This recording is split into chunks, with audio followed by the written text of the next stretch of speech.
allez bien, je suis très contente de vous retrouver aujourd'hui pour la vidéo de vos coloriages pour le défi du mois de décembre qui était sur le thème du grand froid, du froid polaire, etc. Je vous souhaite une très bonne année évidemment 2024, c'est ma première vidéo depuis un petit moment. Je pense que ça doit faire bien 3 semaines que j'ai pas tourné, voire presque un mois. Voilà, pour plein de raisons, hein. Déjà c'était les fêtes, et puis comme je vous l'ai déjà dit certainement 1 milliard de fois, mais j'aime bien me répéter visiblement, il fait très très froid ici, donc en hiver je tourne beaucoup moins que d'habitude. Déjà que d'habitude je tourne pas beaucoup, hein, on va se le dire, forcément voilà, je suis encore moins présente. Alors que j'ai des vidéos que je suis censée tourner, notamment mon big haul, hein, que je dois tourner depuis déjà un moment et je n'ai toujours pas pris la peine de le faire. Après je vous avoue que mon sapin étant toujours présent et étant énorme, j'ai très peu de place en fait. Donc bref voilà, il y a plein de raisons qui font que ça fait un moment que j'ai pas tourné et que je colorie plus trop aussi. Voilà, j'ai cumulé beaucoup d'encours pour des challenges que je n'ai pas su finir dans les temps. Donc ça me déprime et donc voilà, pour le moment j'étais en petite pause, mais je reprends voilà de temps en temps. Bref, je ne sais pas pourquoi je vous raconte ma vie parce que on s'en fiche complètement. Vous êtes là pour le défi et pour voir tous les colos. Du coup j'ai reçu un petit peu moins de participation que d'habitude pour ce challenge, mais bon c'est pas très grave. Je m'en doutais un petit peu, on était en pleine période de fête, je présume que les gens préfèrent passer du temps en famille que tout seul à colorier, même s'il y a des gens qui colorient en famille ou entre amis, c'est vrai. Mais bref, voilà, tout ça pour dire que je m'y attendais un petit peu et que ce n'est absolument pas grave, hein. Moi-même je n'ai pas participé à mon propre challenge, alors que j'adore colorier tout ce qui est neige, paysage enneigé et tout. Mais bon, écoutez, que voulez-vous, comme je vous l'ai dit tout à l'heure, j'ai accumulé trop de choses et j'avais trop de défis en cours, donc j'ai clairement pas eu le temps de m'occuper du mien. Mais du coup, voilà, je vais vous laisser avec le défilé de tous vos colos et je vous retrouve face bureau également pour vous annoncer le thème du mois de janvier. A tout de suite.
Voilà, j'espère que le diapo vous a plu. Moi en tout cas c'était un réel plaisir de recevoir toutes vos participations et ce sera également un réel plaisir de les redécouvrir au moment du montage, j'en suis sûre, puisque vous doutez bien que entre le moment où j'annonce le thème, je reçois déjà quelques participations, et le moment où je dois faire le montage pour le mois suivant, je me rappelle pas forcément de tout ce que je reçois, donc à chaque fois je redécouvre en fait les participations et juste je me régale en fait. Donc merci encore pour toutes vos participations. On va maintenant passer au thème du mois de janvier et je ne vais pas tourner autour du pot puisque je vais faire revenir le challenge Sakura pour ce mois-ci. Donc si vous êtes nouveau sur la chaîne ou que c'est la première fois que vous participez à ce défi, bon alors déjà bienvenue, hein, mais du coup je vous mettrai dans le petit la vidéo explicative de ce challenge puisque je ne vais pas répéter les règles ici. Elles sont pas hyper compliquées, mais si vous voulez bien comprendre le défi là de ce mois-ci, ce sera quand même important d'avoir vu cette vidéo avant. Et sinon, ben voilà, pour tous ceux qui ont déjà participé à la première édition de ce challenge, et bien c'est parti, on va tirer les 3 cartes. Donc c'est un thème qui vous avait pas mal plu. Et ça me fait trop plaisir. Et en vrai je peux comprendre la meuf qui se jette des fleurs, tu sais. Non mais en vrai c'est cool parce que même si on sait que le thème c'est Sakura, bah, vu que je tire 3 cartes, on ne sait pas exactement sur quoi on va tomber. Donc il y a quand même un effet de surprise malgré l'annonce du défi. Donc voilà, je trouve ça cool aussi, sans vouloir me la péter, n'est-ce pas? Donc toutes les cartes sont ici, voilà. J'ai évidemment enlevé les 3 cartes hop, du défi précédent, pas qu'on retombe dessus. Donc, je vais tirer une carte au début, au milieu et vers la fin. Donc au début, on va prendre celle-ci, si j'arrive à la prendre, hop. Ensuite, on va partir par là. C'est pas facile. Hop, parce que j'essaie de vous montrer en même temps le tirage. Et la fin, on va prendre... tiens, il y en a une qui est plus claire, on va prendre celle-là. Hop, voilà, on a nos 3 cartes.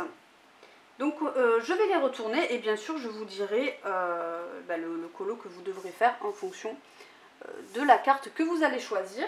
Alors attendez, faut que je trouve où mettre mes cartes. Hop, voilà. Allez, c'est parti, on va dévoiler nos 3 petites cartes. J'ai hâte, on dirait une gamine. Donc, pour la première carte, il s'agit de The Shadow. Accent anglais merveilleux, n'est-ce pas? Ensuite, nous avons la carte The Arrow, encore mieux, au niveau de l'accent. Et ensuite, nous avons The Sleep. Hop, j'aime bien le petit tirage. Alors, dans mes souvenirs, les colos sont pas très compliqués pour ces 3 cartes-là. Écoutez, tant mieux, ça fait plaisir aussi, un petit peu de simplicité. Alors je vais pas vous cacher que j'avais déjà fait un tirage de 3 cartes qui n'était pas celle-ci du coup, mais j'ai été interrompue en plein milieu de la vidéo et c'était une catastrophe. Après je me suis emmêlé les pinceaux tout le temps, ça m'a saoulée, donc j'ai préféré recommencer. Il y avait cette carte parmi les 3 mais pas les 2 autres. Bon voilà, ça gâche un peu l'effet de surprise, mais je préfère être honnête, hein. Mais bref, du coup on s'en fiche. Je vais regarder dans mon petit cahier voilà, à quoi correspondent ces cartes-là, même si j'ai une vague idée en les voyant. Alors, pour la carte The Shadow, j'avais oublié que j'avais donné un thème aussi compliqué. Il va falloir me faire un effet d'ombre portée. J'ai voulu compliquer un peu parce que je me suis dit The Shadow, faire juste une ombre ou quoi, ça va être un peu trop simple. Donc voilà, un effet d'ombre portée, bien sûr je vous montrerai des exemples et je reviendrai vite fait sur la carte. Là pour l'instant je vous annonce les thèmes. Pour la carte The Arrow, il va falloir me faire un coloriage avec des flèches. Et pour la carte The Sleep, il va falloir me faire un personnage qui dort, ou un animal, c'est pas obligatoire que ce soit un personnage. Pour la carte The Shadow, au niveau du thème, pour l'ombre portée, ce que j'entends par là c'est, vous savez, faire un effet d'ombre qui se projette sur le sol en fait. Je pense que j'ai dû donner ce thème aussi par rapport à l'effet de la carte dans l'animé. Je pense qu'il doit y avoir un délire comme ça dans le manga. Et c'est pour ça que je vous ai donné ce thème là. Donc voilà, vous savez, une ombre qui se reflète sur le sol. C'est ce que j'appelle une ombre portée. Alors on est d'accord, c'est pas simple, mais je pense que sur certains colos, il y a moyen de trouver. Si j'en trouve, et j'espère que j'en trouverai... bon alors à mon avis il n'y en aura pas beaucoup, hein, mais je vous montrerai ça. Pour les 2 autres, voilà, c'est quand même relativement simple. Les flèches, c'est peut-être pas ce qu'il y a le plus souvent dans nos livres de colo, mais je pense que c'est trouvable. C'est pas obligatoire qu'il y ait que des flèches dessus, hein. Enfin sur votre colo, vous pouvez, s'il y a un personnage, s'il y a un arc ou quoi, c'est pas gênant, hein. Parce que bon, un colorage avec juste une bête flèche, je suis pas sûre qu'il y en ait beaucoup non plus. Donc voilà, et pour The Sleep, voilà, on est sur du assez simple. Donc moi je vais vous chercher des exemples pour chacune des cartes et je vous retrouve tout de suite. Voilà, je vous ai fait une petite sélection pour chaque carte. Alors bon, vous vous doutez bien que la carte c'est quoi, The Sleep, je vous ai pas sélectionné beaucoup d'exemples puisque bon, un personnage ou un animal qui dort, bon, c'est pas non plus ce qu'il y a de plus difficile à trouver. Donc je me suis principalement concentrée sur le colo avec les flèches et sur celui avec l'ombre portée. Donc déjà, je vous ai sélectionné marque-page pour vous montrer que vous pouvez faire évidemment tout ce que vous voulez. Vous pouvez, enfin voilà, au niveau des formats, c'est totalement libre. Là, je vous ai sélectionné celui-ci pour un personnage qui dort, pour vous montrer aussi que ça peut être tout à fait un animal. C'est pas du tout obligatoire que ce soit un humain. Et d'ailleurs, là, il y a les deux. Donc ça, ce sera parfait. C'est dans le petit bloc de marque-page Elfe et Lutin de Tagadian. Voilà pour celui-ci. J'espère que le focus est bien fait puisque tout à l'heure j'ai l'impression que c'était pas trop ça. Ensuite, dans le art déco, je vous ai sélectionné aussi un personnage qui dort. Donc c'est un colo que j'ai déjà fait, donc c'est celui de Aurore. Celui-là franchement il est trop beau. Si vous avez le livre, je parle pas de ma mise en couleur hein, évidemment, je parle du colorage en lui-même. Donc voilà, celui-ci il est parfait pour ce thème. Et vous avez également celui-ci. Pour la flèche, vous voyez, vous pouvez tout à fait faire un personnage, un arc et tout. C'est pas obligé qu'il y ait que la flèche. Hein. D'ailleurs, je sais pas si dans certains livres d'Anna Carlson, il n'y a pas des colos avec des flèches. Je pense qu'il y a moyen de trouver hein, des colos comme ça. Je sais qu'elle aime bien des fois faire des éléments tout seul, genre des bouteilles ou des trucs comme ça. Peut-être qu'elle a fait des colos avec des flèches, qui sait. Donc voilà pour le art déco et pour Disney je crois que c'est tout. Il y en a d'autres hein, dans Disney, déjà tout ce qui va être en rapport avec Rebelle, enfin Mérida, s'il y a un arc évidemment et des flèches, ça rentrera parfaitement dans le thème. Et puis personnage qui dort dans Disney, voilà, vous avez La Belle au Bois dormant, et puis de toute façon on peut en trouver plein d'autres, des personnages qui dorment, oui c'est plus français. Donc voilà. Ensuite je disais avant de me faire interrompre par des travaux, dans ce livre, je vous ai sélectionné un coloriage avec un personnage qui dort. Donc c'est cette double page.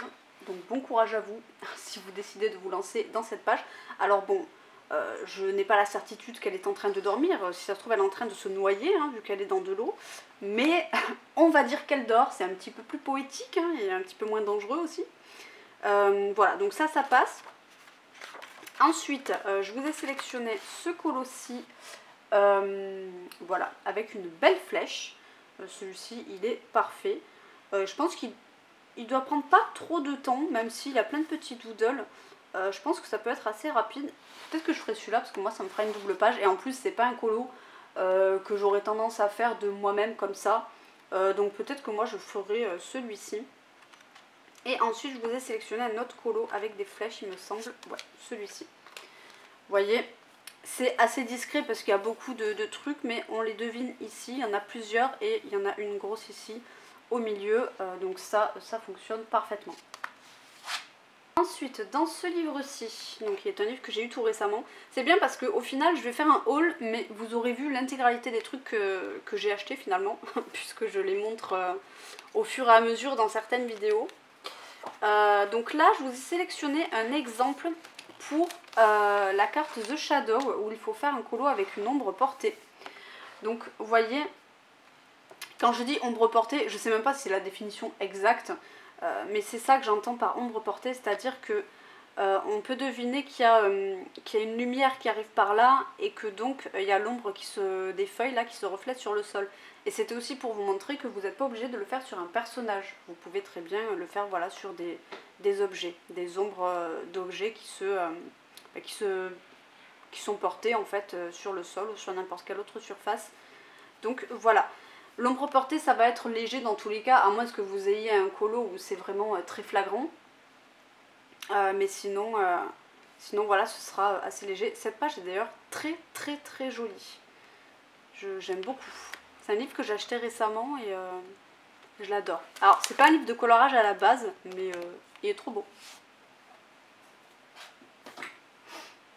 Ensuite, dans ce petit livre, si jamais ça vous intéresse, j'ai fait la présentation de ce livre où je vous en parle un petit peu et je vous montre en détail tous les illus.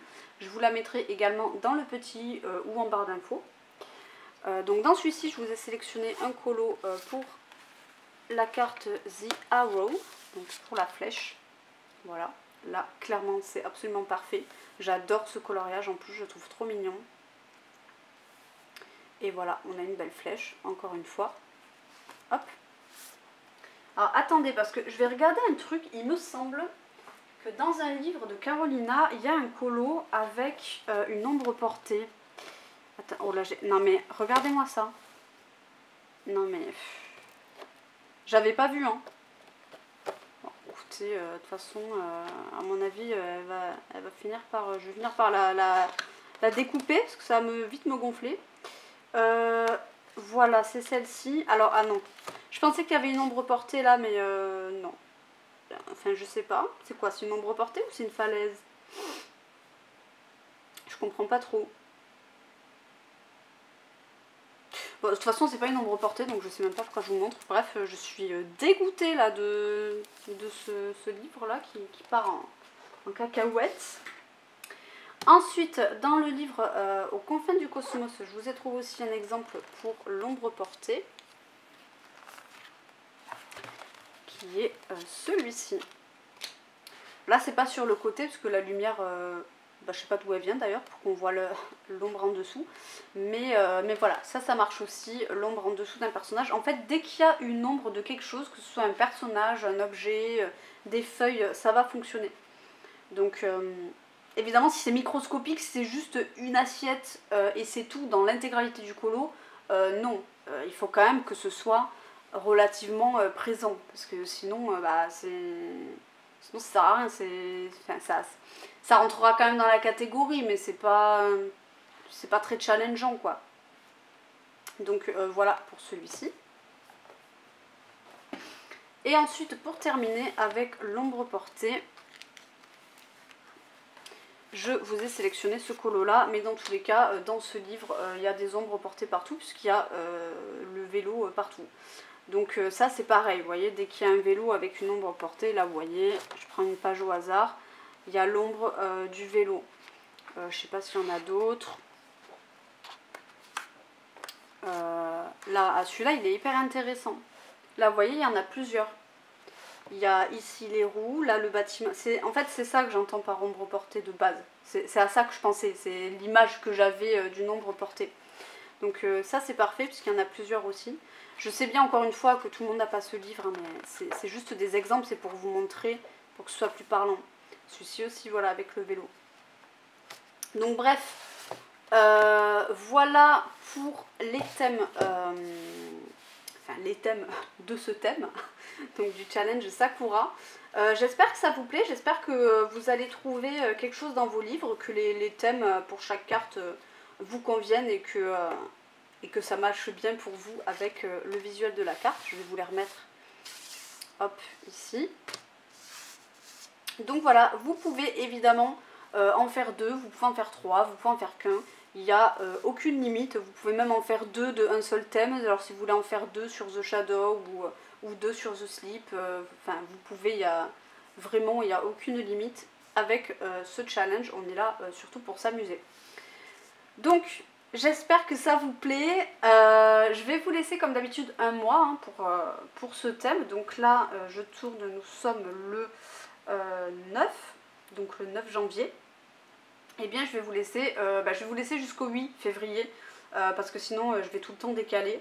Donc voilà, vous avez jusqu'au 8 février pour me rendre votre ou vos colos, toujours à la même adresse bulledarc-en-ciel@outlook.com. Je vous mettrai de toute façon tout en barre d'informations, que ce soit récapitulatif du défi, adresse mail, etc.